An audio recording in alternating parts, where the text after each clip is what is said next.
الحمد لله والصلاة والسلام على رسول الله نبينا محمد صلى الله عليه وسلم وعلى آله وأصحابه الأخيار أما بعد السلام عليكم ورحمة الله وبركاته أدوك فون الله وبا أتروي كيولون أتي غيره فون شلا محمد صلى الله عليه وآله وسلم أبي الله وبا نتيتو بيره eléyìí tí a tún máa ṣàgbéyẹ̀wò rẹ̀ lénìí nínú ètò ìtanijí ẹ̀sìn eléyìí tí yóò tún máa détí gbọ́ wa abẹ́lẹ́wọ̀n ọba subhanahu wa ta'ala kó mọ́sá ìlú onísábàbí ìmọ̀nà fún àwa tí a ń wí àti fún gbogbo etí tó bá ń gbọ́. gẹ́gẹ́ bá a ṣe mọ̀ ìpinnu àwọn àlàyé tá a ti ṣe síwájú a sọ̀rọ̀ nípa ojúṣe ọkọ síyàwó bẹ́ẹ̀ náà ni a sọ̀rọ̀ nípa ojúṣe ìyàwó sí ọkọ èyí tí ṣe baálé rẹ̀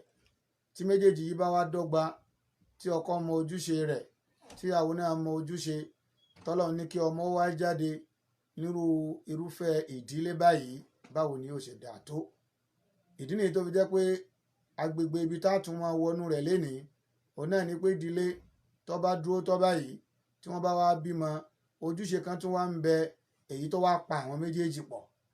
ẹ rí i pé tàkọ́kọ́ ọkọ síyàwó ìyàwó sọ́kọ ojúṣe yìí tá a fẹ́ gbéyẹ̀wò lénìí ó wá pa àwọn méjèèjì pọ̀ sí àwọn ọmọ tí wọ́n bá bí. bàbá àti ìyá ọkọ àti ìyàwó kí ni ojúṣe wọn sí àwọn ọmọ wọn. ojúṣe ọ̀hún náà ni tá a fẹ́ gbéyẹ̀wò lénìí èyí tá a pè ní terbiyatul awlad ríre ọmọ títọ́ ọmọ nínú Islam. ojú wo ni Islam fi wo títọ́ ọmọ. bákan náà a tún fi ẹ̀kẹ́ pa hukmu tahdidi nasli fil Islam ìdájọ́ èyí tí ń bẹ fún fètò sọmọ bíbí nínú Islam. pẹ̀lú ògo Ọlọ́run ó gbọ́dọ̀ di mímọ̀ fẹ́ni kọ̀ọ̀kan wa gẹ́gẹ́ bí mùsùlùmí ká mọ̀ wípé gbogbo ẹni tó bá bímọ pátá Ọlọ́run ọba subhanahu wa ta'ala ó jẹ́ kó yé wípé ìkẹ́ni látọ̀dọ̀ Ọlọ́run ọba Allah subhanahu wa ta'ala bí ṣe ń jẹ́ ìkẹ́ ó sì tún jẹ́ àdánwò náà. ìkẹ́ni ó tún jẹ́ àdánwò. gbogbo nǹkan tí Ọlọ́run ọba Allah subhanahu wa ta'ala tá a rí wípé àwọn èèyàn tí wọ́n ń fẹ́ pọ̀ kì í ṣe gbogbo ẹni tó fẹ́ òun náà la fún. pé èèyàn bímọ láyé èèyàn ò dìsáfẹ́ ó wọ Ọlọ́run ọba Allah subhanahu wa ta'ala òun ló fún ẹni tó bá fún. àbí Ọlọ́run ọba Allah subhanahu wa ta'ala gbogbo àwa tí Ọlọ́run ọba fún lọ́mọ tí wọ́n jẹ́ ìdùnnú fún wa Ọlọ́run má fi wọ́n bà wá nú jẹ́ láéláé o má padà sọ wá di àgàmọ́ láéláé bi rahmatihi ya arhamar rahimin. gbogbo àwọn tá à ń ṣe wá ń tọrọ fún pátá ní àwọn tá a mọ̀ ní àtàwọn tó jìnnà tá a mọ̀ Ọlọ́run máa ṣe fún wa ní ọmọ àdùnnú ọmọ àtútù ojú. Ọlọ́run ọba Allah subhanahu wa ta'ala ó jẹ́ kó yé wa ní al-Qur'an al-Karim. Ọlọ́run ọba ní tí ẹ rí bíbímọ kéèyàn ó bímọ Ọlọ́run ọba ó ń sọ fún wa wípé òun máa fi tààyàn lọ́rẹ ni. a'udhu billahi minash shaitanir rajim bismillahir rahmanir rahim lillahi mulku samawati wal ard yakhluqu ma yasha يهب لمن يشاء إناثا ويهب لمن يشاء الذكور أو يزوجه ذكرانا وإناثا ويجعل من يشاء عقيما. dájúdájú Ọlọ́run ọba subhanahu wa ta'ala ó ní ọba tó ní ìkápá sánmà àti ilẹ̀ yakhluqu ma yasha nítorí wu Ọlọ́run ní máa dá. obìnrin lè lóyún sínú lápèjúwe tí ó kú dẹ̀dẹ̀ tọ́mọ ó jáde atẹ́gùn lè jáde kọ́mọ ọmọ jáde mẹ́. obìnrin lè lóyún ó kú dẹ̀dẹ̀ tí ó bímọ ó lè bí ẹ̀dá míì tí ò ní jẹ́ ẹ̀dá ọmọnìyàn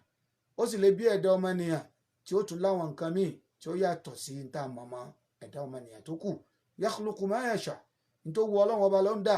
bó ṣe dá níyàn ó dẹranko ó dé èèrà ó dá ogun tó bá wù ní àwòrán tó wù ní ìṣesí tó wu Ọlọ́run ọba Allah subhanahu wa ta'ala. yahabu liman yasha'u inatha ọba yìí òun lọba tó ṣe pé a fi ọmọbìnrin ta ẹni tó bá wù lọ́rẹ. wàyáhàbù liman yasha'u dhukur a sì fi ọmọkùnrin a fi ta ẹni tó bá wù lọ́rẹ. aw yuzawwijuhu dhukranan wa inatha Ọlọ́run tó bá sì wù òun á fẹ́ lómìn lọ́kùnrin òun á fún lóbìnrin. wa yaj'alu man yasha'u aqima bó bá sì wù Ọlọ́run òun á ní ẹlòmíì bó ṣe wáyé náà ni ó ṣe lọ. igi méjì rẹ̀ ọmọ lọ́ra ni kò ní lè so lórí kọ́lọ́run kó ṣọ́ wa mẹ́. ó wá dáwọ́ ìṣesí yìí ó fún ẹnìkan lóbìnrin ó fẹ́ lọ́kùnrin ó jẹ́ ẹnìkan ó fún ọkùnrin àti obìnrin papọ̀ ó jẹ́ ẹnìkan lágàn gbogbo ẹ̀ náà Ọlọ́run ní í ṣe gbogbo ẹ̀ torí pé nínú ìgbàgbọ́ Yorùbá tá a bá ti ń sọ pé fúnni lóbìnrin àní sọ pé Ọlọ́run ló ṣe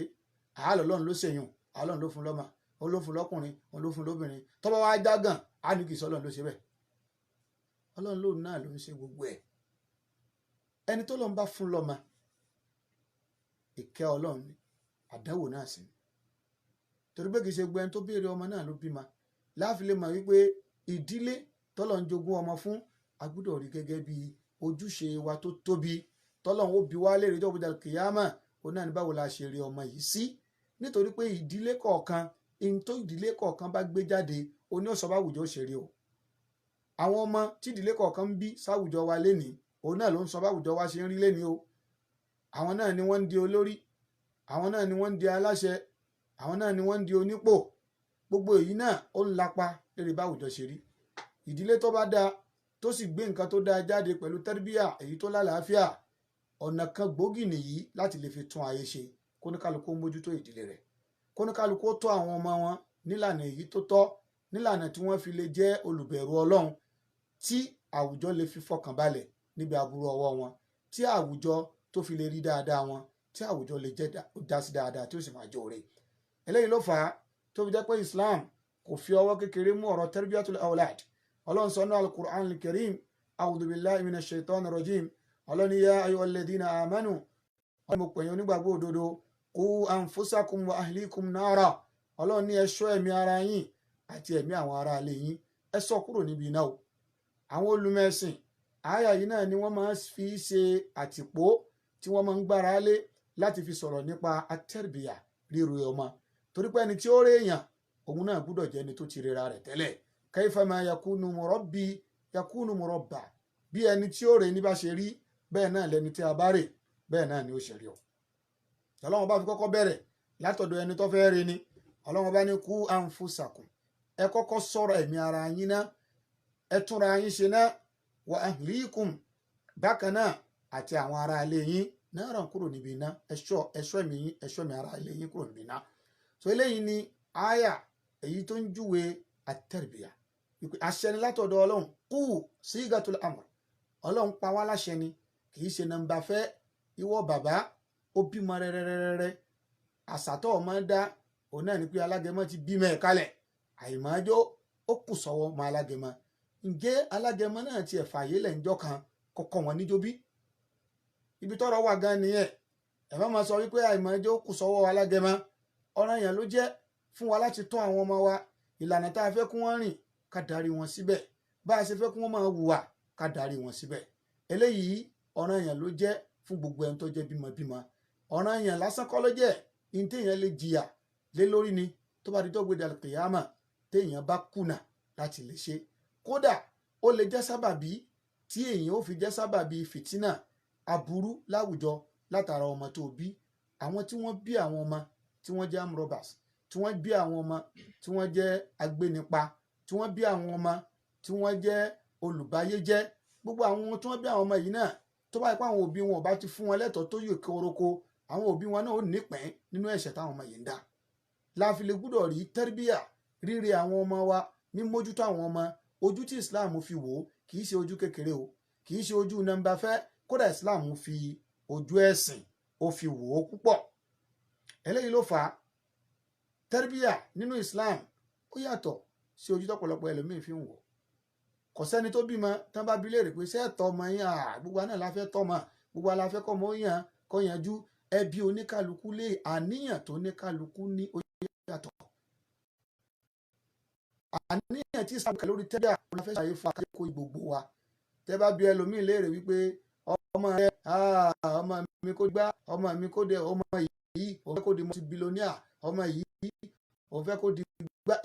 tọ́pọ̀lọpọ̀ òbí ò máa sọ ni kódà gbàgbé pé adébáyà yà bá ẹni tí ń yọ ìrú owó jọ ni àwọn òbí ọ̀nà ní kásá ti jẹ́ pé ọmọ yìí ti kí ni ó ti dolówó ṣùgbọ́n nínú Islam ẹ̀sìn Islam ojú tí Islam fi wé tọ́ríbíyà rírí ọmọ kẹnu ju gbogbo àwọn èròǹgbà èyí tó mẹ́hẹ̀ yìí lọ àkọ́kọ́ nínú Islam jẹ́ ká mọ̀ wípé gbogbo ọ̀nà tá a fẹ́ gbà rí ọmọ kò gbúdọ̀ jáde kúrò nínú tí ń bẹ nínú ọ̀rọ̀ Ọlọ́run àti sunna Ànábì wa Muhammad sallallahu alayhi wa sallam àti ìṣesí àwọn ẹni ire tí wọ́n ṣáájú as-salaf àwọn tó ṣáájú wa mina sahabati wa tabi'ina lahum bi ihsan àwọn sàhábí àtàwọn tó tẹ̀lé wọn àtàwọn tó tẹ̀lé lórí dáadáa káwọ àríkọ́ṣe àwọn wọ̀nyí pé a fẹ́ káwọn ọmọ wa náà dàbí tiwọn. Ìwọ bàbá níjọ́ wo ló pe ọmọ kalẹ̀ tó sọ ìtàn ìgbésí ayé àfáwọ Abubakar kọmọ rẹ ó lè kọ́ṣe Abubakar? Níjọ́ wo ló pe ọmọ kalẹ̀ tó sọ ìtàn ìgbésí ayé àfáwọ Umar bin Khattab àbí ti àfáwọ Uthman ni àbí ti àfáwọ Ali ni àbáwọn tó jẹ́ olùmẹ̀sìn gẹ́gẹ́ bí àfáwọ Sheikh Al-Albani rahimahullah, gẹ́gẹ́ bí àfáwọ Sheikh Uthaymin, gẹ́gẹ́ bí àfáwọ Sheikh Bin Baz àti àwọn bẹ́ẹ̀ nínú àwọn tí wọ́n wá sílé ayé tí wọ́n láàmì láaka tọ́lọ́run sì lò wọ́n sábàbí dáadáa lórílẹ̀. Kàkà tó yẹ ká fi máa fi eléyìí síwájú àwọn ọmọ àwọn oníbọ́ọ̀lù òun láàmọ̀ ṣe kí ni o òun láàmọ̀ kan sára sí ọwọ́ ayá ọmọ wa lutí ọwọ́ á ní ìran bàbá rẹ̀ kan ò lutí rí ṣé bẹ́ẹ̀ ni tó lutí náà ló ń pàtàkì níwájú rẹ̀. in tó bá ti pàtàkì níwájú ọmọ ò ní nínú ẹ̀mí pé a jẹ́ pé tí bàbá mi ń pàtàkì in tó dáa ni. ṣe báwọn olórin náà lè wọ bàbá ń pàtàkì ọ̀ ń sọ pé olórin báyìí iye tó nírè ẹni tó lówó jù láyé nínú àwọn olórin ni ẹni tó lówó jù láyé nínú àwọn tó ń ṣeré ìdárayá ni. Gbogbo àwọn nǹkan wọ̀nyí òun náà ló gbé síwájú ọmọ. bó o ṣe ń gbé nǹkan yìí sí níwájú òun náà làwọn ọmọ fọkàn sí. Wọn ò ní dàbí Abubakar Siddiq radiyallahu anhu, wọn ò ní fẹ́ dàbí àwọn ẹni rere, wọn ò fẹ́ dàbí àfọwọ́ Muhammad al-Aminu Shinqiti rahimahumullah, wọn ò ní fẹ́ dàbí gẹ́gẹ́ bí àwọn ẹni rere. Kódà ká tún wá sísàlẹ̀ gbogbo àwọn tó jẹ́ èèyàn dáadáa láwùjọ wa náà ẹ̀ ní fẹ́ káwọn ọmọ yín ó dà bẹ́ẹ̀. Ẹnìkan ti ń bi léèrè ńjọ́ kan táwọn obìnrin bá kóra jọ bí a lè wòsàn ní dání ìyá alágbájá àwọn yóò ní gbẹ́ yẹ́ ẹ̀sọ́mọ àwọn ó dà bẹ́ẹ̀. Àfẹ́ta lọ́fẹ́ kọ́mọ rẹ̀ ó di bẹ́ẹ̀. Wọ́n sá máa sọ àpèjúwe gbogbo ọ̀rọ̀ ilé ayé ẹ̀ wá ní gbọ́kàn sọ pé ìyá àfẹ́ ẹni Ọlọ́run wọn ò ní béèrè yùn. Bá sì béèrè yùn gan ó lè ṣeé ṣe kẹ́ ẹ̀ mọ́rẹ̀ nìkankan tí ó dáhùn. At-tarbiyah nínú Islam, ojú tí Islam fi wo tarbiyah yàtọ̀ sójú tẹ́ ẹ fi ń wò ó. Ọ̀gọ̀rọ̀ ìdílé mùsùlùmí ni ó ti tán, Islam ti tán bẹ́ẹ̀. Kódà ìdílé àfáà míì ojú tí àfáà tó ṣe pé kéwù ló fi ń jẹ kéwù ló fi ń mu kéwù ló fi hàn kéwù ní gbogbo ayé fi mọ̀ ọ́ tó tún wá ń gbógun ti àwọn ọmọ rẹ pé wọn ò gbọdọ̀ kéwù. Ẹ jẹ́ ká kíyèsára, ẹ jẹ́ ká kíyèsára gbogbo tẹ́rẹ́bíà èyí tó bá ti yàtọ̀ sí ti Islam ẹ jẹ́ ká kíyèsára lérí ẹ̀. Kò ní mú oore wá àbúrú ní ọmọ mú wa. Tẹ́rẹ́bíà Islam ó ní ahadaf. Àkọ́kọ́ tá a bá fẹ́ rí ọmọ nínú Islam a gbọ́dọ̀ kọ́kọ́ ní láníyàn pé ìbáàdà ni yubtagha biha wajhullah, ojú rẹ Ọlọ́run Allah subhanahu wa ta'ala la fẹ́ fi wá. Anabi sallallahu alayhi wa sallam anabi ni man ala jariyatayn hatta tablugha jaa yawm al-qiyamati ana wa huwa kahatayn wa dhamma asabi'a. Anabi sallallahu alayhi wa sallam anabi ni gbogbo ẹnikẹ́ni tó bá rí ọmọ méjì àwọn ọmọbìnrin méjì táwọn ọmọbìnrin yìí sì dàgbà tán bàlágà sí lọ́wọ́, anabi tó bá dijọ́ gbé al-qiyama irúfẹ́ òbí bẹ́ẹ̀ èmi àti ẹ̀ àjọjọ wà báyìí nínú àlùjànnà ni. Ànábì wa pa ọmọ níka rẹ̀ méjì ó papọ̀ ó wá ń là ó ń papọ̀ báyìí láti lè jẹ́ ká mọ̀ wípé ẹ rí wípé tẹ́rìbíyà ànábì sì ṣe ní gẹ́gẹ́ bí sábàbùn min asbabi dukhulil janna. In tó lè gbéyàn wà àlùjànnà kéèyàn ó rí ọmọ. Eléyìí ní nǹkan àkọ́kọ́ tó gbúdọ̀ wà lẹ́mí òbí tó jẹ́ mùsùlùmí. Ṣùgbọ́n ẹja bira wa léèrè ṣé ń tọ́wà ń bẹ̀ nu irọ́ ni, àní pé kó máa kówó wá kódà kó ṣe pọ́nà tí fi ń kó wá àwọn òtí ẹ̀tọ́ kó sà máa kó wá. Òbí rẹ nínú Islam àkọ́kọ́ nìyẹn pé mo fẹ́ wọ àlìjẹ́nà, mo fẹ́ rí iṣẹ́ Ọlọ́run ọba ṣe látara pé mo ń rí ọmọ. Bákan náà a gbọ́dọ̀ mọ̀ wípé at-tarbiyya nínú Islam tattasifu bish-shumuliyya aw tatamayyaz bish-shumuliyya. Rírí ọmọ nínú Islam a gbọ́dọ̀ fi ojú èyí tó fẹ̀ a gbọ́dọ̀ fi wò ó. Ẹlòmíín bẹ lẹ́ni tí bá ń rí ọmọ ó lè rí ọmọ ní agbègbè kan, agbègbè èrè ọmọ ní tọpọlọ. Ẹrẹ lòmíín subhanallah ọpọlọ ọmọ òun mú bérebére, ọmọ òun kò tí ì ní tó ọmọ ọdún kan. Wọ́n lè gba ẹni tó lọ́pọlọ kó wá máa kọ́ lẹ́kọ̀ọ́ nínú ilé. Kódà wọ́n fẹ́ẹ́ lè gba ẹni tó ti ní PhD kó wá máa kọ́ lẹ́kọ̀ọ́. Ó lè ṣẹlẹ̀ bẹ́ẹ̀. Wọ́n á sì rí ọmọ rẹ̀ bẹ́ẹ̀ títí kọ́mọ ó tó pé 20 ọdún yóò ti gba oyè ìpele 3 nínú dìgírì. Àṣeyọrí náà ni wọ́n ṣe hùn, ṣùgbọ́n kò tí ì ṣàṣeyọrí ń bẹ nínú Islam. Abala kan at-tarbiyatu al-aqliya, èyí tí wọ́n fún ọmọ yẹn intellectual training ó nìkan nìyẹn. ẹlòmíín bẹ ọ̀nà tí wọ́n sì gbà rí ọmọ tí wọ́n ó rí ọmọ nírìíre wípé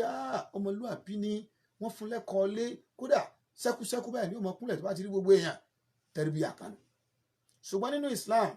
ntí Islam pè ní tẹ́rìbíyà ní Islam fi jẹ́ ká mọ̀ pé iṣẹ́ ńlá ni fún bàbá àtìyàwó. obìnrin tó fẹ́ ṣe tẹ́rìbíyà ọmọ kò gbúdọ̀ sọ wípé kí ni mò ń jókòó ṣe ń lé mi níṣẹ́, gẹ́gẹ́ báwọn míì ṣe máa ń sọ pé kàn jókòó kálé kò níṣẹ́. jàmáà, kò sí iṣẹ́ tó tó obìnrin tó jókòó létí ń rí ọmọ rẹ̀. tarbiyatul awlad, gbogbo obìnrin tí ń fò kiri níta tí wọn ò bá ṣọ́ra, tí wọn ò bá sì níbẹ̀ lọ́hùn, àfàìmọ̀kẹ́ lomi ò mọ̀ kábàámà tó bá dọ̀la. tó látara àdí eléyìí, ẹni tó bá ń sọ wípé obìnrin tó fi àyè lẹ̀ èyí tó pọ̀ nínú àsìkò rẹ̀ láti lè fi mójútó ọmọ, ẹni tó bá sọ wípé eré ló ń ṣe, onítọ̀hún abugije èèyàn ni, kọ́lọ̀ kó sọ wá mẹ́. tó látara àdí eléyìí, tẹ́rìbíyà ojú tí Islam fi wò ó, ojú tó kẹnu ni. nínú rẹ̀ ní tẹ́rìbíyàtu ruhiyya, agbọ́dọ̀ rí ọmọ wa nírìíre spiritual education, nírìíre ìdàgbàsókè nínú ẹ̀mí, ìyẹn nípa ìbẹ̀rù Ọlọ́run. èyí là kọ́kọ́ nípa ìbẹ̀rù Ọlọ́run. Ànábì sallallahu alayhi wa sallam, Ànábì ní aṣáájú wa, ó ní àríkọ́ṣe wa níbi ká fún ọmọ ní tẹ́rìbíyà. Ànábì ń sọ fún ọ̀kan nínú àwọn sàábé, ọmọ èké ni. Ànábì gbé sẹ́yìn, Ànábì wa ní ya gulam, ìwọ ọ̀dọ́mọkùnrin, u'allimuka kalimatin, jẹ́ kí n sọ àwọn gbólóhùn kékeré kan fún ọ, jẹ́ n sọ àwọn ọ̀rọ̀ kan fún ọ èyí tí ó ṣe ọ́ láǹfààní. Ànábì ní ihfazillah yahfazuk, kíyèsí ìwọ Ọlọ́run ìṣọ́ ẹ̀mú láti ti bẹ̀rọ̀. Ànábì ń pè ọmọ yẹn lọ sọ́dọ̀ Ọlọ́run. ó dọwọ́ ẹnìkọ̀ọ̀kan wa, ìdílé wa lénìí sáà ń pa àwọn ọmọ wa lọ sọ́dọ̀ Ọlọ́run ni àbá ń pè wọ́n lọ síbi oṣù àjẹ́. àwọn kan tiẹ̀ ń bẹ nínú ẹlẹ́sìn kan lénìí tó ṣe wípé gbogbo nǹkan láyé ayé ń ṣèyàn náà ni. nínú Islam, a gbúdọ̀ fa ẹ̀mí ọmọ láti kékeré síbi ìbẹ̀rù Ọlọ́run. ó gbàgbé wípé Ọlọ́run ọba ni ọba dẹ́dà, òun lọ́ba tó dáhùn. ó gbúdọ̀ mọ Ọlọ́run ọba rẹ̀ tí ń sìn. àìmọ̀ Ọlọ́run tá à ń sìn làwọn èèyàn fi ṣe Ọlọ́run múlẹ̀ ní. ẹlòmíì ń pè èèyàn lọ́lọ́run dánwò. bọ́ ọ bá fún ọmọ ní gbogbo ẹ̀kọ́ tó o bá tí ì fún léléyìí, ọjà ń bá rú ọmọ bẹ́ẹ̀. bákan náà, lábẹ́ eléyìí, ọmọ gbúdọ̀ mọ ànábì tí Ọlọ́run ọba rán, òun náà ni ànábì Muhammad sallallahu alayhi wa sallam. ó gbúdọ̀ mọ̀, ó gbúdọ̀ yé, ó gbúdọ̀ mọ pàtàkì gbígbọ́rọ̀ sí lẹ́nu, ó gbúdọ̀ mọ pàtàkì ṣíṣe súnà rẹ̀. torí pé ọmọ tá a bá rè, tá a bá kọ́ ní súnà ànábì sallallahu alayhi wa sallam, súnà èṣù ni ó ṣe. torí pé kò sí bẹ́ẹ̀ yẹn ti fẹ́ ṣe. ẹni tó bá níbo ní ti súnà ànábì ṣe jẹ́, bí ọba ṣe tà ànábì yóò ṣe mí. bákan náà, ẹ̀yin ẹwà àwùjọ wa lé ní, àwọn yàrá máa fa àwọn obìnrin mùsùlùmí sí ẹgbẹ́ ẹ̀rí ewu lẹ́ẹ̀dàbò ojú lẹ́ẹ̀dàbò mú ṣe oru ọ̀mẹ́yìn ni, ṣé ẹ̀sìn lé mí báyìí, kòrónà dé, gbogbo èèyàn bẹ̀rẹ̀ sí, ẹnìkan wàá béèrè pé ṣé ẹ̀sìn lé mí mọ́. ìdí ni tó fi jẹ́ pé ẹni tí ó sọ ọmọ táàrè tí ó táàrè nílànà súnà ànábì sallallahu alaihi wasallam yóò tẹ̀lé lánà èṣù náà, kọ́lọ́n kó sọ wá ń bẹ̀. bákan náà, wa dinihi, agbúdọ̀ jẹ́ kọ́ ọmọ wa kó mọ ẹ̀sìn. eléyìí náà ń pè ní al-usulu thalatha. agbúdọ̀ jẹ́ kọ́ ọmọ wa kó mọ Ọlọ́run tó dá, agbúdọ̀ jẹ́ kọ́ ọmọ ànábì tọ́lọ́run rán, a sì gbúdọ̀ jẹ́ kí ẹ̀sìn rẹ̀ kó yé yanjú. eléyìí ní abala at-tarbiyatu ruhiyya. ọ̀nà wo láwàá gbà? òun náà látara ìkẹ́kọ̀ọ́ ẹ̀sìn. kọ́mọ wa kọ́ kí al-Qur'an, kí Qur'an ó yé wọn, kọ́ kí sunna ànábì sallallahu alayhi wa sallam, kí wọ́n kẹ́kọ̀ọ́ èdè Lárúbáwá. ọmọ mùsùlùmí gbúdọ̀ mọ èdè Lárúbáwá. ká túmọ̀ ẹ̀kọ́ ẹ̀sìn sédè míì sí èdè míì, ìyẹn ń bẹ fún àwọn tí kìí ṣe mùsùlùmí ni, kìí ṣe fáwọn àtàjẹ́ mùsùlùmí. torí pé Ọlọ́run ọba subhanahu wa ta'ala ja'alat ash-shari'ata al-islamiyya arabiyyatan mahdha. Ọlọ́run ṣe ṣẹ̀ríà ìsìláàmù yìí, ó ṣe ní pẹ̀lú èdè Lárúbáwá. òun la lè fi gbọ́ yé, òun la lè fi mú ìdájọ́ jáde. ṣùgbọ́n translation ó wà fún ẹni tí kìí ṣe mùsùlùmí, kó náà ó lè ní àìdíà nípa nǹkan tí Islam ń sọ. bákan náà, nínú ẹ̀kọ́ tí Islam kọ́ wa, òun náà ni wípé at-tarbiyatul khuluqiyya as-sulukiyya. lábẹ́ rẹ̀ ni pé bá a ṣe ń fún wọn ní ẹ̀kọ́ ìdàgbàsókè nínú ìmọ̀ Ọlọ́run yìí, ẹ̀kọ́ ìwà dáadáa, ìwà ọmọlúàbí. ẹlòmíín bẹ̀ wọ́n ní ó gbàgbọ́ yé ẹ̀sìn ṣùgbọ́n kò ní ìwà ọmọlúàbí, kò gbàgbọ́ yé ẹ̀sìn náà ni. Ànábì sallallahu alayhi wa sallam, Ànábì ní innama bu'istu li utammima makarim al-akhlaq. Ọlọ́run gbé mi dìde láti wá ṣàṣepé ìwà ọmọlúàbí. eléyìí ń jẹ́ kó di mímọ̀ fún wa pé gbogbo àwa tí a bá jẹ́ òbí nínú Islam, a gbọ́dọ̀ fún àwọn ọmọ wa ní ẹ̀kọ́ ìwà ọmọlúàbí. lábẹ́ rẹ̀ ní bó la ṣe jẹun ẹ̀wọ̀n nǹkan ànábì kọ́ ọ̀dọ́mọdékùnrin kan ànábì ní ya dam samillah ìdí ọ̀dọ́mọkùnrin tó bá ti fẹ́ jẹun máa ṣe bismillah wakul bi yaminik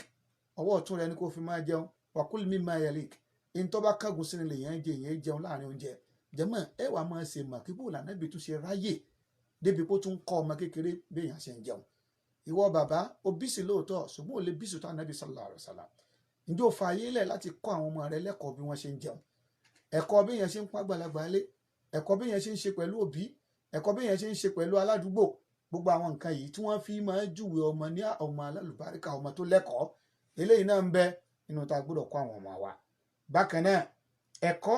tí ọmọ gbọ́dọ̀ fi mọ̀ wípé ọkùnrin lèmi èmi èso obìnrin obìnrin lèmi èmi èso ọkùnrin gbogbo ẹ̀kọ́ yìí òun ni wọ́n dàpọ̀ tí wọ́n ń pè ní sex education lénìí ìyẹn tún bẹ nínú Islam tẹ́lẹ̀ at-tarbiyatul jinsiyya tá a bá wọnú fíkìú ẹ máa rí wípé manil mukallaf tá a lẹni tí wọ́n láìsí bọ̀ lọ́rùn àní al-muslim ẹni tó jẹ́ mùsùlùmí al-balig ẹni tó bàlágà àwọn afọwọ́ àmọ́ ṣàlàyé pé tá a lẹni tó bàlágà lọ́kùnrin tá a lẹni tó bàlágà lóbìnrin ẹ wà máa ṣàlàyé àwọn àmì tá a fi lè mọ̀ pọ́kùnrin ti bàlágà pẹ̀lú pé kó sùn kó lálàá kó ń súnmọ́bìnrin kátó máa jáde lára rẹ̀ obìnrin tọ́mú bá ti ń jáde títí ń ṣe nǹkan oṣù jàmá kí ni ń pè ní sex education gbogbo nǹkan yìí náà ti wà nínú ẹ̀kọ́ Islam eléyìí tí Ànábì sallallahu alaihi wasallam tó la gbọ́dọ̀ fún ọmọ wa kódà Ànábì sallallahu alaihi wasallam sọ fún wa pé tọ́mọ wa tó bá ti ń di wípé wọ́n ti di ọmọ ọdún 10 farriqu baynahun fil madaji ẹ má jẹ́ kí wọ́n sọ papọ̀ lójú kan ẹ ya ibùsọ̀ ọmọkùnrin ẹ ya ibùsọ̀ ọmọkùnrin ẹ dákun jàmá kí náà ń pè ní al-tarbiyatul jinsiyya sex education gbogbo àwọn nǹkan wọ̀nyí ó jẹ́ kó yé wa wípé tá a bá ń sọ̀rọ̀ nípa tẹ́rìbíyà fún ọmọ ní ẹ̀kọ́ nǹkan tó fẹ̀jú ni kì í ṣe ọ̀rọ̀ pé kọ́ ọmọ kan kẹ́kọ̀ọ́ ó ní làákàyè nìkan kì í ṣe pé ó ń kírun nìkan gbogbo agbègbè tí èèyàn fi máa pé lẹ́dàá tó fi lè wúlò òun náà ní Islam ní ká fi kọ́ àwọn ọmọ wa àwọn Lárúbáwá wọn ní faqidu shay'in la yu'ti ẹni tí ò ní nǹkan kò mọ̀ lè fún yẹn ṣé bàbá tí ò lẹ́kọ̀ọ́ ní ó fọmọ lẹ́kọ̀ọ́ ṣé ìyá tí ò lẹ́kọ̀ọ́ ò ní ó fọmọ lẹ́kọ̀ọ́ ló fi jẹ́ pé ìdílé mùsùlùmí ó gbọ́dọ̀ jẹ́ ìdílé ẹlẹ́kọ̀ọ́ kó lè jẹ́ pé ní tí ó jáde lára yín á rí àmì ẹ̀kọ́ ọ̀hún èyí tó pé á rí ní ara irúfẹ́ àwọn ọmọ bẹ́ẹ̀. bákan náà nínú àwọn kátà gbọ́dọ̀ kíyèsí Islam tún jẹ́ kó di mímọ̀ fún wa wípé gbogbo ọmọ nínú Islam a gbọ́dọ̀ jẹ́ kí àwọn ọmọ wa kí wọ́n ní ọ̀nà halal fún jíjẹ àti mímu wọn. Mùsùlùmí Islam ó jáwọ́ pé a gbọ́dọ̀ fún àwọn ọmọ wa ní ọ̀nà halal tí ó jẹ́ ọ̀nà iṣẹ́ tó yẹ pé wọn ò ní máa wojú ẹgbẹ́ kí wọ́n tó jẹ kí wọ́n tó mu yálà nílànà ẹ̀kọ́ wọn ni àbí nílànà iṣẹ́ ọwọ́ ni àbí nílànà òwò ṣíṣe ni Islam lòdì sí kéèyàn máa gbégbèsè ayé ìmáa tọrọ báárà tó yẹ pé tó o bá tí ì rí ọmọlàkejì o ò tí ì ní jẹ àfi kó máa tọrọ káàkiri Islam lòdì sírú àwọn ìṣesí báyìí ló fi jẹ́ pé nínú àwọn ọ̀nà tá a gbúdọ̀ fi mójútó àwọn ọmọ wa náà a gbúdọ̀ fún wọn ní ẹni tí wọ́n ó máa jẹ ẹ̀kọ́ tí wọ́n ó máa jẹ ẹ̀kọ́ tí wọ́n ó máa mu ní ọ̀nà kíni o ní ọ̀nà halal tí wọ́n fi ní máa wojú ẹgbẹ́ kí wọ́n tó jẹ. tá a bá wà àwùjọ wa léni a rí pé ọ̀pọ̀lọpọ̀ àwọn èèyàn ẹlòmíì ó máa fẹsẹ̀ jalẹ̀ káàkiri ni ẹlòmíì ò níṣẹ́ kan pàtó yóò máa tọrọ káàkiri. Ànábì sallallahu alayhi wa alihi wa sallam ànábì kí wa nílọ̀ lórí irúfẹ́ ìṣesí báyìí. kódà àdìsí kan bẹ eléyìí tí ànábì sallallahu alayhi wa alihi wa sallam tànábì ti jẹ́ ká mọ̀ wípé ìṣesí kéèyàn ó máa wo mọ́ ọmọ làkejì láti lè gba owó lọ́wọ́ ẹlòmíì lọ́nà àìtọ́ ìṣesí yìí ó lòdì sí ìṣesí Islam kó wá gbọ́dọ̀ ní iṣẹ́ rẹ̀ lọ́wọ́. ẹ fún àwọn ọmọ yín ní nǹkan tí wọn ò fi ní ṣerú ẹgbẹ́ tó bá dọ̀la. eléyìí náà ó wà ní àwọn nǹkan tí Islam sọ. inshallah ta'ala abẹ́lẹ́wọ̀n ọba subhanahu wa ta'ala kọ́mọ́ṣà ìmọ̀ tọ́ wa sọ́nà. a ó tún máa tẹ̀síwájú lórí abala yìí nínú ìdánilẹ́kọ̀ọ́ wa títún bọ̀ lérí tarbiyatul awlad fil Islam. Wassalamu alaikum wa rahmatullahi wa barakatuh.